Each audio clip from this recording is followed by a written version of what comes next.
Hello guys, welcome back to my channel Beauty in Commerce. In today's video, we are going to continue the SEBI Act, that means Securities and Exchange Board of India. So we had already discussed about its introduction and section 1. Section 1 और introduction क्या है सेबी और section 1 क्या कहता है सेबी का, ये सारी चीज़ें हम ऑलरेडी पिछली वीडियोस में डिस्कस कर चुके हैं. सो मैं उसमें आपको नहीं बताऊंगी दोबारा. सो अगर आपने वो वीडियोस में नहीं देखी है तो मैं चाहूँगी आप जाके उन वीडियोस को देखें.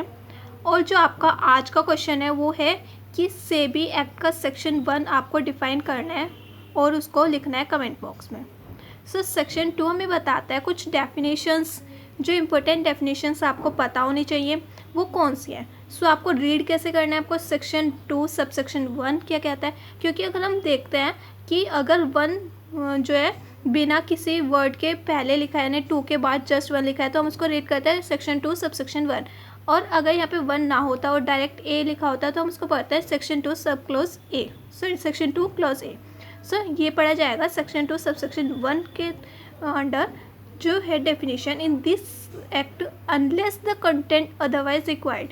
अब ये क्या लीगल वर्ड है कि unless the content otherwise required, मतलब अगर कहीं और पे कुछ दे रखा है तो वो माना जाएगा, अदरवाइज ये चीज़ मानी जाएगी.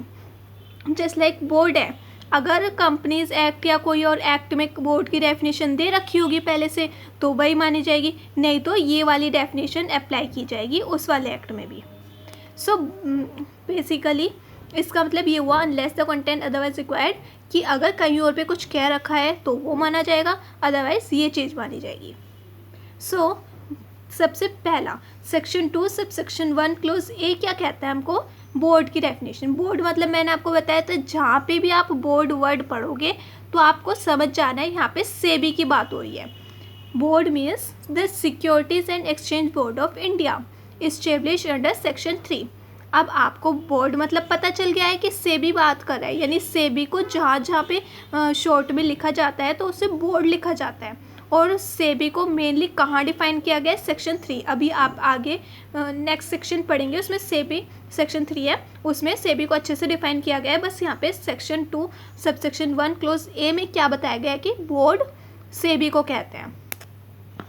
क्लोज बी क्या कहते हैं, चेयरमैन. अब चेयरमैन भी जो सेक्शन 4 है उसमें मैनेजमेंट ऑफ द बोर्ड में बताया गया है कि कौन कौन से लोग सेबी के अंडर हैं. सो चेयरमैन जो होता है वो चेयरमैन बोर्ड का है. सो जहाँ पे भी आप मतलब आगे पूरा एक्ट पढ़ोगे वहाँ पे चेयरमैन वर्ड आएगा तो आपको समझ जाना है बोर्ड के चेयरमैन की बात हो रही है. यानी ऐसा नहीं कि चेयरमैन है तो कोई बाहर का चेयरमैन होगा या फिर किसी कंपनी का चेयरमैन, नो. वहाँ पे अगर चेयरमैन की बात हो रही है तो ये बोर्ड के यानी सेबी के चेयरमैन की बात हो रही है. अब सेक्शन बी ए, जैसे कि मैंने आपको पिछली वीडियोस में भी बताया था कि अगर कुछ बाद में जैसे सेबी तो आया था 1992 में, 1992 में के बाद से जितने भी अमेंडमेंट आते हैं, जितने भी चेंजेस आते हैं, सो कुछ ऐड करना होता है तो वो कैसे ऐड करते हैं, बी ए करके.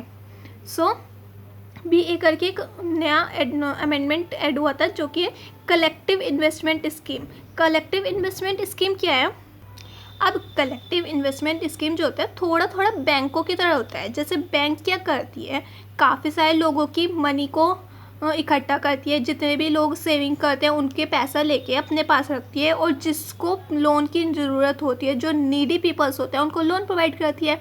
सो ऐसे ही कलेक्टिव इन्वेस्टमेंट स्कीम होती है जहाँ पे लोग क्या करते हैं, अपने एक्स्ट्रा मनी को सेव करते हैं, डिपॉजिट करते हैं, और जो कलेक्टिव इन्वेस्टमेंट स्कीम वाले लोग होते हैं वो क्या करते हैं, जिनको ज़रूरत होती है उनको लोन प्रोवाइड करते हैं. सो बैंक्स और कलेक्टिव इन्वेस्टमेंट स्कीम्स में क्या अंतर हुआ, कुछ तो अंतर होगा कि बैंक्स अलग हैं, कलेक्टिव इन्वेस्टमेंट स्कीम्स अलग हैं. सो बैंक में जब जो डिपॉजिटर होता है वो अपनी मर्ज़ी से पैसा निकाल सकता है, जबकि कलेक्टिव इन्वेस्टमेंट स्कीम में अगर आप अपनी मनी डिपॉजिट करते हो तो आप अपनी इच्छा से उसको नहीं निकाल सकते.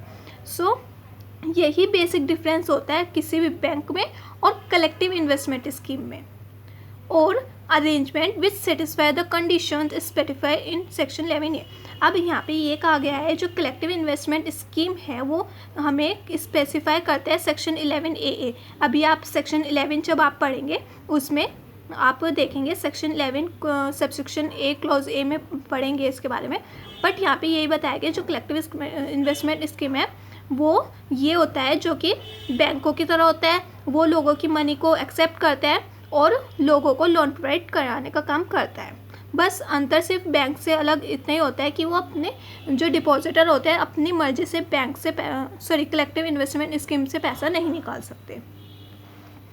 सेक्शन 2 सबसेक्शन 1 क्लॉज सी हमें बताता है existing security and exchange board of India.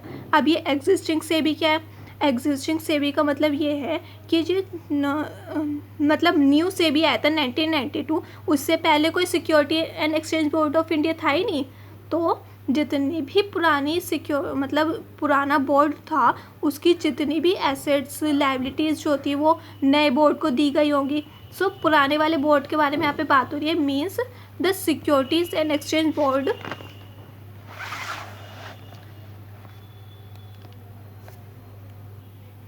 of India in the Department of Economic Affairs number 144 SC 86 dated on 12th day of April 1990। अब इन सब चीज़ों को आपको याद नहीं रखनी है, आपको सिर्फ सेक्शन 2 सबसेक्शन 1 क्लॉज सी में ये याद रखना है कि हमें एग्जिस्टिंग सेबी के बारे में बता रखा है। एग्जिस्टिंग सेबी यानी जितने भी एग्जिस्टिंग मतलब जो भी एग्जिस्टिंग सेबी हुआ करता था जो कि बनाया गया था 12 अप्रैल 1988 में, उसकी जितनी भी एसेट्स और लायबिलिटीज से सारी किसको ट्रांसफ़र कर दी थी? नए सेबी को, नए बोर्ड को। डी हमें बताया था फंड्स के बारे में। फंड्स क्या होता है? जो भी हमारे जमा पूंजी वगैरह होती है, जितनी भी सेबी की जो भी फंड्स थे। Funds means the funds constituted under section 14। अभी आप आगे सेक्शन 14 पढ़ेंगे, उसमें आपको फंड्स के बारे में सब बता दिया जाएगा। सेक्शन 2 सबसेक्शन 1 क्लॉज ई बताता है मेंबर्स के बारे में। Members means a member of board and include the chairman. जितने भी बोर्ड के मेंबर्स होते हैं उन्हें बोर्ड ऑफ जो भी डायरेक्टर्स वगैरह मेंबर्स वगैरह होते हैं उन्हें कहा जाएगा यहाँ पे मेंबर। जैसे कि आपको पता ही है किसी कंपनी में टॉप मोस्ट मैनेजमेंट में जितने पीपल्स होते हैं उनको बोर्ड ऑफ डायरेक्टर्स वगैरह बोला जाता है। सो यहाँ पे उनको क्या वर्ड दिया गया है? मेंबर। मेंबर यहाँ पे नॉर्मल मेंबर की बात नहीं हो रही है, यानी जितने भी चेयरमैन हैं, जो भी चेयरमैन हैं, जितने भी बोर्ड ऑफ डायरेक्टर्स हैं और अदर इम्पोर्टेंट टॉप मैनेजमेंट में मेंबर्स हैं उनको कहा गया है यहाँ पे मेंबर्स।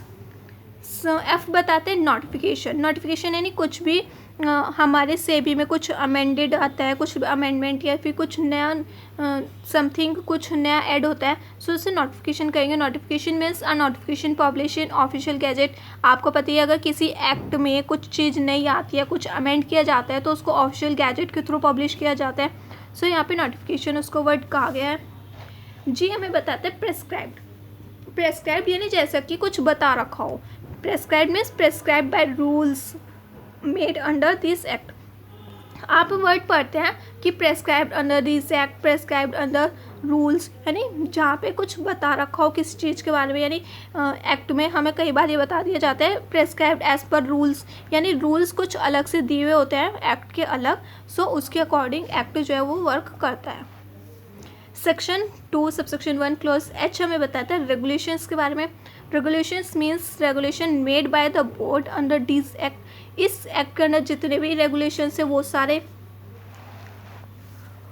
अब सेक्शन 2 सब सेक्शन 1 का एच, यानी जैसे कि मैंने आपको बताया था जैसे कुछ अमेंडेड के थ्रू नए सेक्शंस ऐड किए जाते हैं तो एच ए करके इसको ऐड किया गया है, जो कि हमें बताता है reserve bank. Reserve bank means reserve bank of India constituted as section 3 of reserve bank of India of 1934।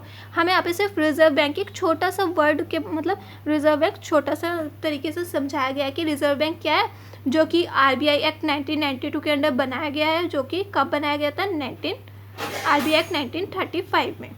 मतलब RBI जब बनाया गया था वो तो 1935 में बनाया गया था, पर किस एक्ट के अंडर? RBI एक्ट 1934 के अंडर। और RBI को कहाँ डिफाइन कर रखा है? उसके ही एक्ट में सेक्शन 3 में। सो बेसिक सी चीज़ें आपको इनको रटना नहीं है, बस ये याद रखना है कि section 2 subsection 1 of clause H हमें बताता है रिजर्व बैंक के बारे में। आई क्या बताया था? Securities has a meaning assign to it of section 2 of the securities contract 1956। यानी सिक्योरिटीज कॉन्ट्रैक्ट के अंडर भी इसको डिफाइन किया गया है सिक्योरिटीज़ को की सिक्योरिटीज़ क्या होती हैं, जितने भी हमारी शेयर्स मार्केट में अंदर शेयर्स ट्रेड होते हैं उन सब से रिलेटेड जो भी काम होते हैं उसे हम कहते हैं सिक्योरिटीज़। सो इसको डिफाइन कर रखा है पहले से section 2 of securities contract act में।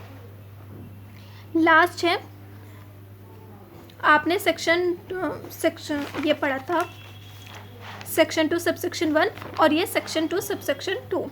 सेक्शन 2 सबसेक्शन 2 हमें बताता है words and expression used and not defined under this act. अब ऐसे भी आपने कितने थोड़े से वर्ड पढ़े, securities, regulations, rules, members, notifications, etcetera etcetera आपने वर्ड्स पढ़े। इनके अलावा भी काफ़ी सारे वर्ड्स यूज़ किए गए हैं इस एक्ट में।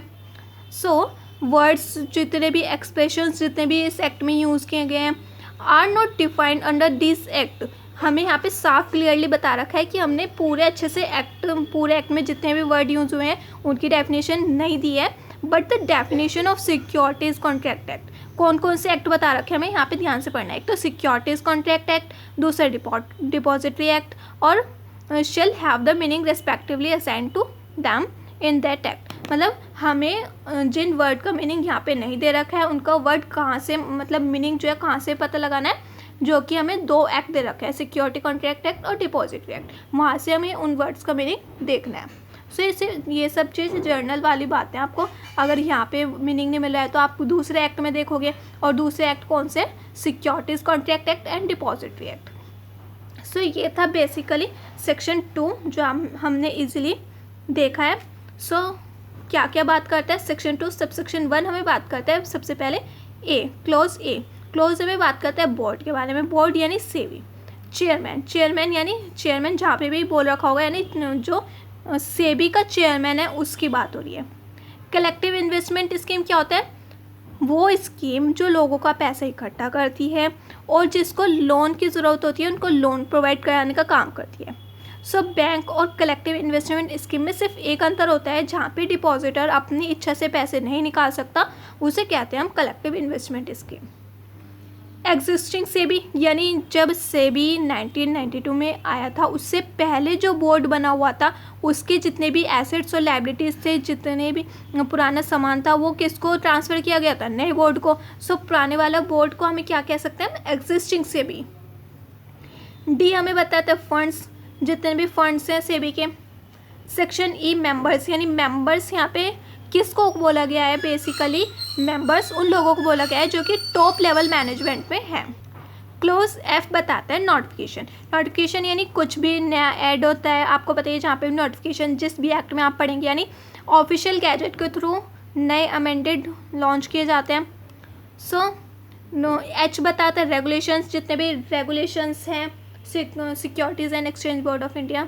और लास्ट है एच ए यानी रिज़र्व बैंक। रिज़र्व बैंक हमें ये बताया गया है, जो रिज़र्व बैंक है वो कब बनाया गया था, 1935 में, किस एक्ट के अंडर, आरबीआई एक्ट 1934 के अंदर। सो सेक्शन 2 सबसेक्शन 1 हमें ये बताता है, और सेक्शन 2 सबसेक्शन 2 हमें बताता है जितने भी वर्ड्स और एक्सप्रेशन जो कि यहाँ डिफाइन नहीं किए गए हैं उन्हें हमें कहाँ से पढ़ना है, एक तो सिक्योरिटी कॉन्ट्रैक्ट एक्ट और एक दूसरा डिपॉजिटरी एक्ट। सो गाइस आज के लिए इतना ही। सेक्शन 2 आई होप आपको अच्छे से समझ आया होगा, और नहीं समझ में आया तो आप इसको दोबारा रीड कीजिए और इजीली आपको लर्न हो जाएंगे।